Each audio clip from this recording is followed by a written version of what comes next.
Енді бастайды. Ассалаумағалейкум қызай ұрпақтары. Біз Аягөздеміз. Аягөз кітапханасында бағана ғана мұражайына кіріп шықтық. Енді кітапханаға келдік. Кітапханаға келгеннен кейін біз Қызай деген бір жердің атауына кездесіп қалдық қазір. Бір ағамыз сол туралы мәлімет айтпақшы. Аға, аты жөніңіз кім болады? Мен Ертіс Нұрқасым деген азаматпын. Осы Аягөз ауданында туып өскенмін. Ұруыңыз? Ұруым Найман Қаракерейсінен мұрынмын. Мұрынсыз, қай ауылда туып өстіңіз? Мен осы жерде 80 шақырым жердегі Тарбатай деген ауылда туып өстім. Тарбатай ауылында, Ал енді бағанағы Қызай деген жер қай маңайда дедіңіз? Қызай деген осы мына Аягөз. Аягөзден былай оңтүстік шығысқа қарай 80 шақырым жерде Тарбатай деген ауыл бар. Сол Тарбатайдың оңтүстігіне 25 шақырым шамасында Қызай деген бір кішкене тау, таудың етегінде бұлақтар бар. Сол жерде ежелден Қызай дейді. Мен өзім сол жерде туып өстім. Жаз жайлауымыз, күз күзегіміз соның маңында болады. Сол Қызай деп атайды, ежелден атайды осы. Тарбатайдан оңтүстікке қарай болғанда, так ары қарай анау неменеге қарай кетеді ғой, Не? Үржар жаққа қарай кетеді ме сонда? Сол жол бар ма?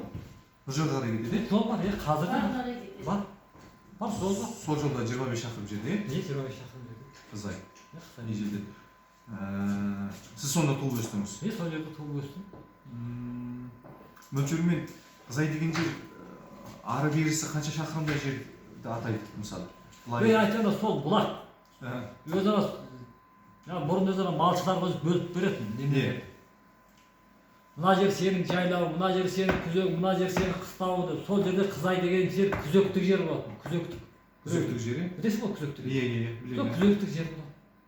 Қызай деген. Ол жер жайлау болған жоқ, қыстау болған жоқ, күзектік жер. Мисал сол қалай Қызай атанып кеткен турасында, қалай атаған турасында білмейсіз ба? Мысалы енді ата бабаңыздан барып естуіңізше, не үшін солай атаған? Жеріңнің аты бабаңның хаты деген сөзді білесің ба? Солай қалған ба? Қызай деген кісінің аты жоқ ол жақта былай. Кейінгі кезде болған.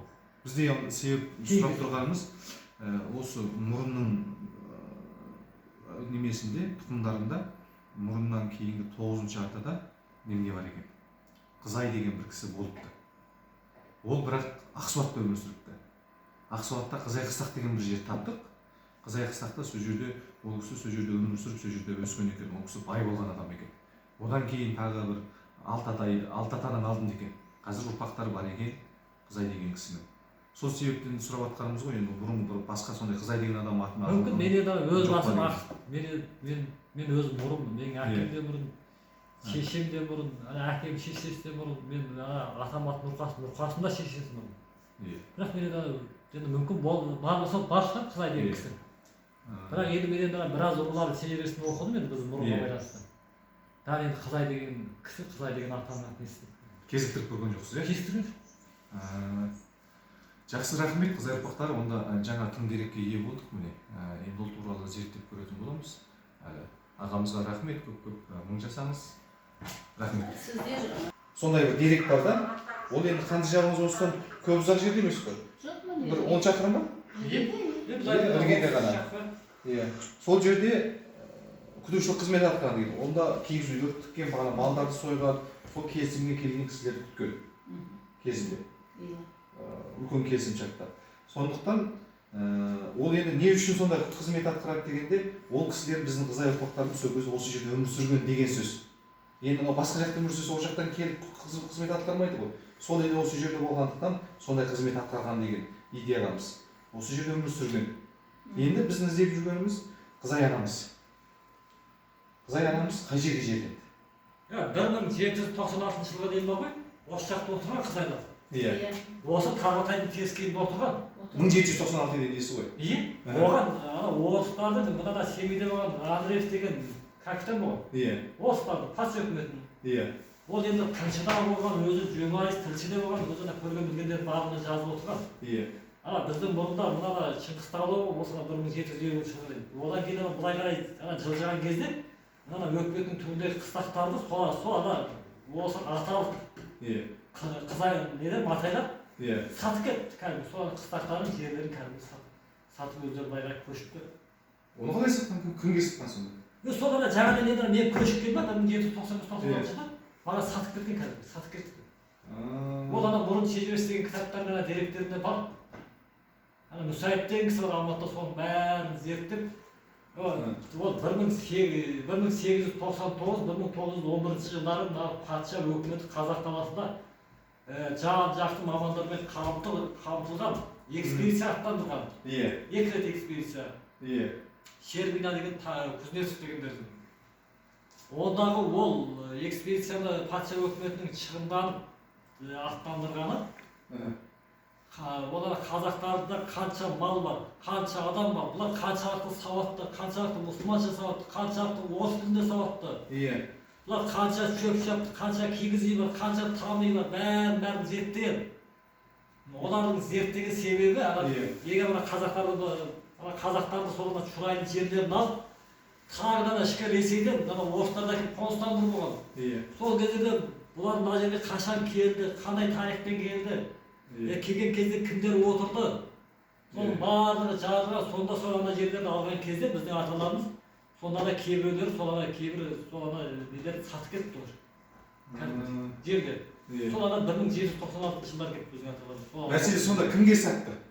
Қай руға сатты? Біздің мұрындарға сатып кетті. Мұрындарға? Мұрындарға сата қойып екталі, өйткені мұрын мен қыз әйелге бірге туысың ғой. Оған қарама сен өзіңе туған ағаңа, туған әнмен бірдеңе тегін бересің. Енді онда жеркен ғой деген сөз ғой енді. Жоқ, олар енді ары қарай кетіп барады. Кетіп барса кезде ол енді бір тамын салды, бір шита шарлақ бірдемесі болды, бір мал қамайды. Сонысын сатып кетті. Ол туралы жазба дерек бар ма? Кімнен кездестіру болады? Содан Мүсәйіп деген кісіне телефонын береді, сол кісіден сұрап. Мүсәйіп Алматыда тұрады дедіңіз, Алматыда тұрады. Осы Аягөздің тумасы ма? Онда Көкпектің Көкпектің тумасы. Ол жаңағы одан ойдан құрап отырған жоқ, ол ойдан құрап еш нәрсе айтпайды. Сен енді ойдан құрап бір себебі бірдеңе айтсаң, оған дерегін әкеледі ол кісі. Сонда сол кісі осыдан дерегінен алған деректер бар. Онда нөмірін беріңізші, ренжімесеңіз, біз хабарласып қояйық. Сосын, апай, Қызылжар деген бағана бір жердің атын білемін деп айтып қалдыңыз. Жоқ, мен соны оқыған бір неден болды. Жай ғана оқыдым, өзім таң қалдым. Қызылжар деген, Өйткені мен бір жазбадан көріп қалдым да, Аягөз кезінде Қызылжар деп атылған деп. Содан кейін бар. Осы Аягөз кезінде Қызылжар деп атылған деп. Біреулер солай кеткен. Солай біреулер жазған екен, сондай бір. Ол үшін де кім? Сен атын Сәулетбай. Бағдат. Сәулет. Ол үшін бағана географиялық бір негіз болды. Аягөздің бойында қызыл аталатын жер бар ма? Ондай біз көрмедік. Қызылжар деп бір неден оқыған мен, төбешікті бірдеменің есімен бір кезде аталыпты деп. Ол төбешік қай маңайда болуы мүмкін? Білмеймін. Бірақ оқыдыңыз? Оқығанда былай біз кітап шығарамыз. Сонда бір адамдар материал әкеледі ғой. Соны өңдейміз, жасап шығарамыз. Сонда мен бір кісіден соны оқыдым. Бір кісінің осындай кітабынан оқыдым, әкелген қолжазбасына. Бірақ оны мен жаңағыдан өтіп кеттім, сырт айналып кеттім, оны мән бермедім. Ол қолжазба сіздердің қолдарыңызда бар? Менде қазір жоқ дейді. Қолында сырт екенді білмейді, шын айтқанда. Кім жазғанды білмеймін. Бірақ оқыған солай. Қызылжар деген бір жердің атауы туралы мәлімет. Енді шежіре кітаптар шығарамыз. Шежіренің біреуінде ма білмеймін, көп кітап шығады. Солардың біреуінде кездесті? Біреуінде болуы мүмкін. Кездестірген өзім, өз басын кездестірген. Бірақ Аягөздің өзі емес, осыған жақын маңайда. Жақын маңайда деді, Мен ойлаймын да егіз қызыл жаққа деп ойлаймын. Егіз қызыл? Ол қай жаққа қарай? Мына жерде. Мына жерде оңтүстікке қарай бұлар. Оңтүстікке қарай? Шығысқа қарай 10 шақырым жер. 7-8 шақырым жер. Міне мына тау. Егіз қызыл Сол деген. Михайлов деген аты жазды ма? Тау бар ма сол жерде? Рас айтасыз, сол осыда Малиннің етегінде, Малин ғой сол жерде. Сол жерде бір жоталар бар. Тас кәдімгі. Тас кәдімгі тура ана таудың етегінде қып-қызыл. Сол Михайлов аты жазды ғой, мен Қызылжар деп әйтеуір. Сол жер қып-қызыл. Оқыдым да мен еще таң қалдым, ол неге өйтіп кеткен, қалай естімей қалдым деп ойладым. Енді Аягөз шыққан кезде біресе төмен қарай, біресе жоғары қарай болмаса керек. Сол жаққа кетесіздер Аягөзға. Сосын бір сүміндері Біз ағай Жетісуға қарай. Былай ғана кетіп қаласыздар, Аягөзге соқпайсыздар. Соқпаймыз енді. Сол өтініші енді, әйтсе біздің бастығымыз көп нәрсе білуші. Ана кім Бақтыңыр дегенсіз ба? Ол кісіге мен қазір барып кездесіп болмаймын, мысалы үйіне іздеп баруға да. Ол сауық тұр. Давлениесі көтеріліп тұр, түспей тұр давлениесі, 200-ден асып тұр. Телефон несін бере алмайсыз ба? Телефон бере аламыз, иә. Бере аламыз. Мынау киелі аймақ деген айымыздың бәрін тағылмен жүргеннен ешқандай аты да аталмаған.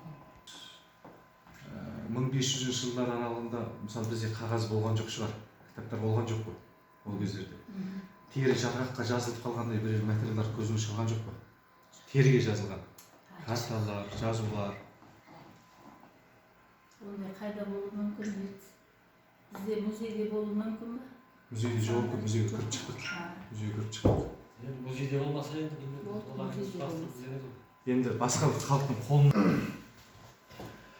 Ал Қызай ұрпақтары, біз кітапханадамыз. Біз Мөлдір сана газетінің редакциясы. Мөлдір сана газет редакциясының бөліміндеміз. Біз қазір бірнеше түрлі нәрсені ойға түйдік. Бірісі осыдан бағанағы Тарбағатай ауылы, одан ары 20-25 шақырым мөлшерінде Қызай деген бір күзеулік бар екенін білдік. Екінші, апайымыз айтып отыр, осы жерде бір Қызылжар деген атты бір естіген бір материалдан көргем деді, бірақ толық еске түсіре алмай отырмыз. Ол материал бұл кісілердің қолында жоқ. Сол осы жерге редакцияға келген бір кісілер қолдарына сондай бір материалмен келген кезінде, бірақ ол туралы қазір мәлімет білмей тұрмыз. Біз басқа да кісілермен ізденіс жасайтын боламыз. Осы газеттің басшысы Бақытөмір ағамызға хабарласып көреміз деп шештік қазір. Ол кісі сәл денсаулық себебімен үйінде демалысты екен. Сондықтан ары қарай сол кісімен